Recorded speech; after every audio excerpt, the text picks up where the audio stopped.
자, AI가 그래서 우리가 사실은 뭐 그동안 그렇게 큰 관심을 안 뒀었던 분야인 것 같은데 이번에 어떻게 관심을 많이 갖게 되신 겁니까? 아니면 원래 관심 많이 가지셨던 겁니까? 네, 사실은 뭐 아시다시피 AI는 수십 년 전에 굉장한 인기 있는 학문 분야였습니다. 그래서 많은 전문가들을 탄생을 시켰는데 이것을 이제 산업화를 한다거나 상품화를 하는데 실패를 했습니다.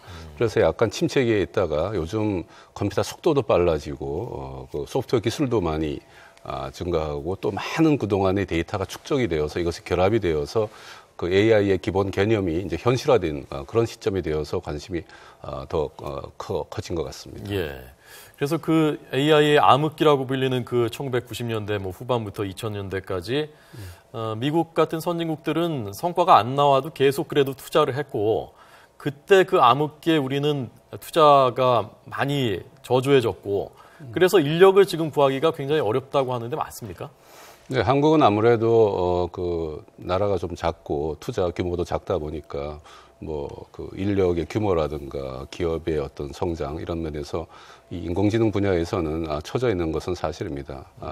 그러나 이것은 그 인공지능 그 자체만을 봤을 때는 그렇지만 이것을 바치는 여러 가지 다양한 그 기술 학문, 예를 들어서 소프트웨어라든가 뭐 무슨 하드웨어라든가 아니면 수학이라든가 뭐 빅데이터 이런 다양한 부분에 대해서는 네. 우리나라가 IT 강국이니까 그동안 꾸준히 투자를 해와서 지금 선진국도 이것을 상품으로 산업으로서 크게 성장한 것은 아니기 때문에 지금 네. 우리도 이제 같이 노력을 한다면 충분히 어깨를 견줄 수 있다고 저희는 기대하고 있습니다. 예. 아직 늦지 않았다. 네. 초기 단계이기 때문에 네. 투자가 충분히 이루어지고 있었습니까? 우리가 이번에 이제 300억으로 늘렸다고 하는데 구글 딥마인드, 구글 자회사가 투자한 것만 해도 1년에 1,000억씩이라고 하는데 이 정도 투자로 해서 괜찮은 건가요? 네, 그거에는 약간의 오해가 있는데 저희가 연초에 이제 지능정보연구소를 민간 중심으로 올해 할 때 거기에 몇 가지의 플래그십 대표 프로젝트를 거기에다가 이제 수행을 시키려고 하는데 그 규모가 약 300억이다 이렇게 그 언급이 됐는데 그것이 흡사 전체 우리나라 인공지능에 공공 R&D 투자인 것처럼 착각이 된 것이나 그거 말고도 아까 말씀드렸지 뭐 우리나라는 KICT 전략이라는 가운데 뭐 소프트웨어라든가 빅데이터, IoT 이런 관련된 기술이 많이 있고 특히 인공지능은 수많은 데이터가 필요한 그러한 분야가 됩니다. 그래서 데이터를 수집하는 분야 이런 것들을 다 포함한다면은 우리도 나름대로 착실히 준비해온 그런 분야라 볼 수 있겠습니다. 네. 그래서 그 지능정보기술연구소가 다음 달에 설립된다면서요? 네, 지금 설립 시기는 아직 확정하지 않았지만 네. 구상은 이미 작년부터 민간과 또 국내 학계 연구기회가 망라해서 꾸준히 착실하게 준비를 해오고 있고 지금 마지막 빛을 올리고 있습니다. 예. 그러니까 우리가 그냥 손 놓고 있었던 건 아니군요. 네, 그렇습니다. 원래 설립하기 이렇게 준비를 하고 있었고. 네, 그렇습니다. 근데 여기에 인력은 충분히 있습니까?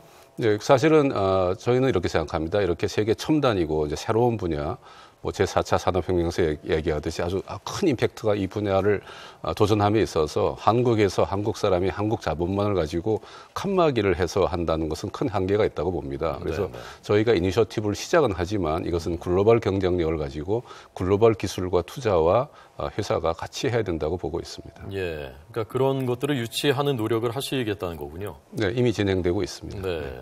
그래도 기본적으로 핵심적인 역량은 우리 기술진, 우리 연구진이 가지고 있어야 되는 것 아닙니까? 네, 그렇습니다. 그래서 지금 국내 연구계, 학계, 기업들에서 핵심적인 역량을 가진 분들을 모으고 또 새로운 인력을 또 거기다가 이제 그 투입을 하면은 예. 충분히 기초적인 규모는 갖출 수 있으라고 보고 있습니다. 네. 정보통신기술진흥센터에서 이렇게 진단을 했던데 지금 기술 격차가 AI 분야에서 네. 2.6년이다. 그리고 미국을 100점으로 봤을 때 우리나라가 75점, 일본이 89점, 네. 중국이 71점 이렇게 진단했던데 네. 뭐 대략 동의하십니까? 네, 그렇습니다. 우리나라가 아까 말씀드렸듯이 인공지능 분야에서 그동안 그 선진국과 마찬가지 규모의 투자를 하지는 못했던 것은 사실입니다. 그래서 지금은 약간 뒤처져 있다고 보고 있지만은 아까 말씀드린 대로 여러 가지 노력을 결집을 한다면은 충분히 어깨를 견줄 수 있다고 저희는 생각하고 있습니다. 예. 그렇게 됐으면 좋겠는데요. 네.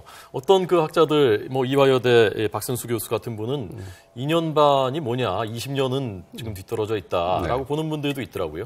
네, 그것은 이제 인공지능이라는 분야를 어떻게 저희가 보는가에 따라서 다른데 인공지능이라는 분야는 크게 그 구성이 두 가지가 있습니다. 하나는 지능을 이제 탐구해서 그것을 알아내는 분야가 있고 또 하나는 어떤 그 응용 분야에 따라서 내가 많은 데이터를 확보를 했을 때 이 지능과 결합을 해서 뭐 인간과 견주는 또 인간을 뛰어넘는 그런 성능을 내는 것이 되겠는데 사실 우리나라는 IT 강국이기 때문에 많은 데이터가 다양한 분야에서 축적이 되어 있습니다. 그래서 데이터 축적 분야에서는 상당한 이제 진보를 이뤘다 보고 있고 이 지능을 탐구하는 분야는 뭐 뇌과학이라든가 뭐 생명과학이라든가 다양한 소프트웨어 기술인데 이것에 대해서는 조금 처져 있지만은 이것도 소프트웨어 중심 사회를 작년부터 기치를 내걸고 많은 대학에서 인력 양성을 하고 연구를 하고 있기 때문에 어느 정도 따라잡을 가능성은 충분히 있다고 보고 있습니다. 예.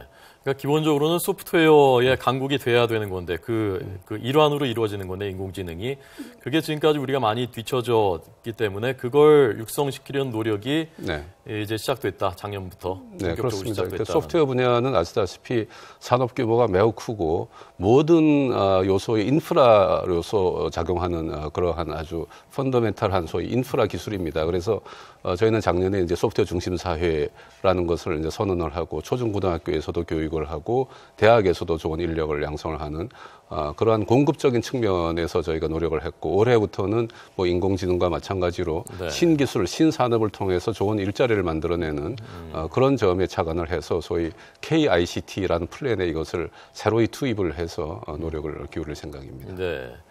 그러니까 이 연구개발 특히 이 정보기술 분야에서 크게 봤을 때 주체가 세 군데 있을 것 같은데 정부가 있고 그다음에 기업이 있을 것이고 네. 그다음에 학계가 있을 것이고 정부 역할에 대해서는 지금 그 말씀하셨고 이제부터 열심히 따라잡겠다라는 말씀이시고 기업은 좀 이따 제가 여쭤보려고 하고요. 오늘 학계에서 5개 우리나라 유수한 그 네.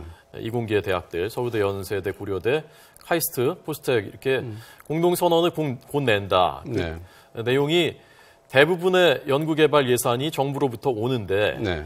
그것을 주제를 선정하는 것도 그렇고 나중에 평가하는 것도 그렇고 너무 양적인 것, 뭐 논문을 얼마나 실었느냐, 국제학 수지에 이런 네. 것만 하기 때문에 창의적인 모험적인 연구가 나올 수가 없다. 그래서 정부가 혁신을 가로막는다라는 선언이 곧 나온다는 거거든요. 네. 어떻게 생각하십니까?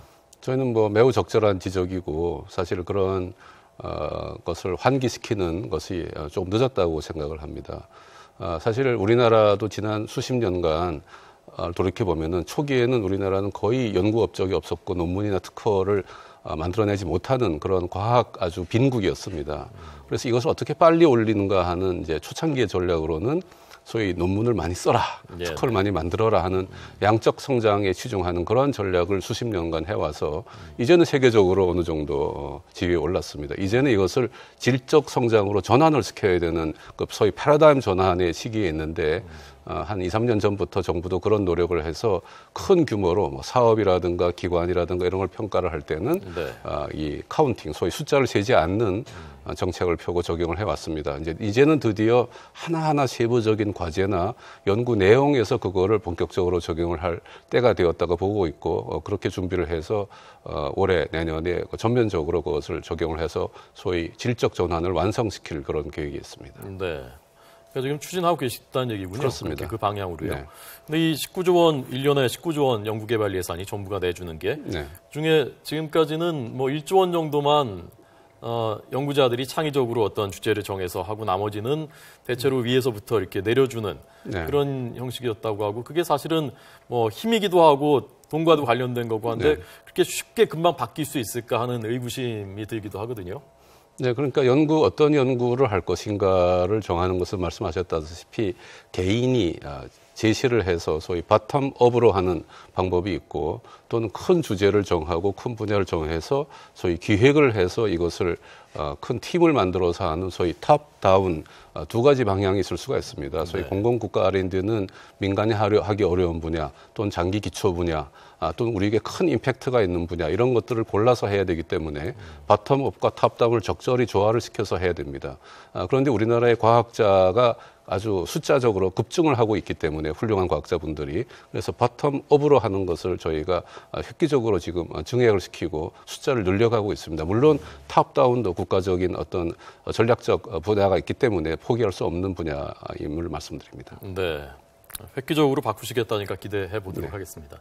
마지막 기업 분야인데요. 우리나라에 이런 걸 할 만한 우리나라 대표 기업들, 삼성, LG 또는 뭐 네이버, 현대차 이런 곳들이 진짜 이런 그 창의적인 모험적인 것들을 많이 뒷받침을 밀어주고 있느냐, 당장 돈 되는 것에만 집착하고 있는 것이 아니냐라는 지적들도 있었거든요. 이 부분도 좀 개선해야 되지 않겠습니까? 그렇습니다. 우리나라 전체 국가 연구 개발을 보면은 전체를 100이라고 봤을 때 국가에서 아까 19조라고 말씀하시는 그 부분은 25% 내에 불과합니다. 나머지 75%는 민간의 R&D, 기업의 R&D 연구 개발입니다. 그래서 기업의 R&D가 어떤 방향으로 얼마나 장기적인 관점에서 투자를 하는가가 우리나라 경쟁력이 매우 중요한데 말씀하신 대로 안타깝게 우리나라는 매우 단기적인 상품 위주의 연구 개발을 기업에서 해온 건 사실입니다. 그러나 이미 1등 제품도 많고 1등 기업도 많기 때문에 더 이상 이런 방식으로 연구 개발을 해서는 기업의 경쟁력이 곧 쇠퇴할 우려가 있습니다. 그래서 기업에게도 이런 장기적인 안목에서 투자를 할 수 있는 기회를 많이 만들어 드리고 그런 인력을 많이 공급해야 되고 또 규제를 풀어야 되는 것이 저에게 주어진 숙제입니다. 따라서 이 기업들 특히 이제 서비스 기업들이 ICT랑 결합해서 발전할 수 있는 기회를 가지려면은 뭐 예를 들어 서비스 발전하는 건 산업법이라든가 이런 것들이 이번에 좀 해결이 된다면은 많은 기회가 더 기업에게 주어지지 않을까 그렇게 기대합니다. 네. 장관님이 한번 그 대기업 기업인들 만나서 한번 직접 얘기도 좀 해보셨으면 좋겠습니다. 네, 자주 만나고 있습니다. 지난 주말에도 우리나라 뭐 삼성, LG 이런 기업을 가서 연구진들하고 심도 있는 얘기를 했습니다. 아, 그때 그 AI 관련해서 어떻게 연구하고 있는지 직접 가셨다면서요, 연구개발센터에. 알겠습니다. 장관님은 AI가 발전하면 개인적으로 이런 거 좀 있었으면 좋겠다라든지 이런 거 좀 기대할 만하다라는 거 혹시 생각하신 그 뭐 모델이나 상품이나 분야나 그런 거 혹시 있으십니까? 사실 지금 인공지능의 적용 분야에서 가장 각광을 받고 있는 것이 이제 의료 분야입니다. 의사가 이제 진료를 함에 있어서 약간 틀릴 가능성이 있는데 이것을 인공지능 기술로 보조를 한다면은 훨씬 정확하게 이제 진료를 할 수 있는 확률이 높아집니다.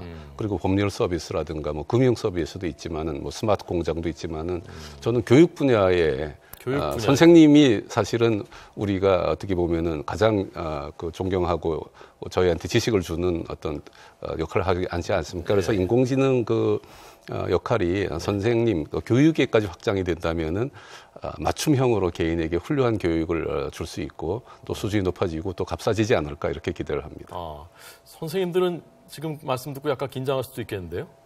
인공지능이 지금 현재 단계에서 인간을 대체하는 건 그렇게 쉽지는 않습니다. 그래서 많은 부분에 보조적인 역할을 하게 될 것입니다. 그러면은 선생님들도 자료를 찾거나 뭐 교환을 만들거나 평가를 하는 데 있어서 굉장히 부담이 덜어지시지 않을까 기대하고 있습니다. 알겠습니다. 오늘 최양희 장관께 드렸고요. 이제 뭐 시작 단계인 것 같으니까 지금부터 잘 챙겨주시기를 부탁드리겠습니다. 오늘 고맙습니다. 네, 감사합니다.